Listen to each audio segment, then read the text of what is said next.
Dumelang namasilo shande matekona Stella Viseta sanibonani bantu bakwaZulu Natal sesambe safika ke esibongile empumelelo la egroundini ke la khona la eDande bathi bangishaya eDande noma gugu simelana ngqongqosho wezempilo kwaZulu Natal usethelekile ke la usuku olukhulu usuku lwabanesi abahlengi nabahlengikazi nokuhlelo kwelelo sisolwe siligubha la endaweni yaseDande afikile ke amanesi evela kuzo zonke izinkalo zakwaZulu Natal khona usuku omkhanya kude bakhona basuka phansi ePortshepstone abanye basuka eDurban eThekwini abanye bavela koNongoma ingakho ke sijabule namhlanje basebungaza usuku olukhulu kakhulu noNgqongqoshe ukhona la uzokhuluma ke ezothula inkulumo yakhe ebhekise kubo abahlengi nabahlengazi basiyazi ukuthi ke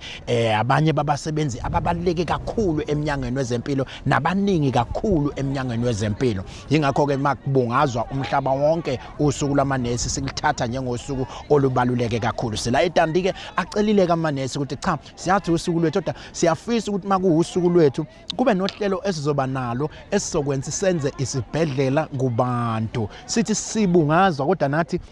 kube khona isithi give back to the people nasikubuyisela kubantu ngohlelo lwesibhedlela kubantu sikhona ke isibhedlela kubantu naso sitheleke ngeinkani abantu bakhona la empumelelo ngasempumelelo esithengu noma esibongile eDande abaphume ngeinkani ke bezoyitika ngama service mahala ha khona dokotela khona nurse khona bonke into ongayithola nje esibhedlela esingenakho ukuhlinza kuphela kodwa phumani ngobuningi benu sizoyithola ke nezinkulumo nabo ke laba bamele abasebenza ama unions bakhona bazobe bethula izinkulumo zabo ehlukahlukene uhlelo uzoba luhle nje belikhulu sivuka ileke sila njengamanje egroundini abantu baseDande abaphuma ngobuningi babo bezoyidinga ngama services kulungile ke bye.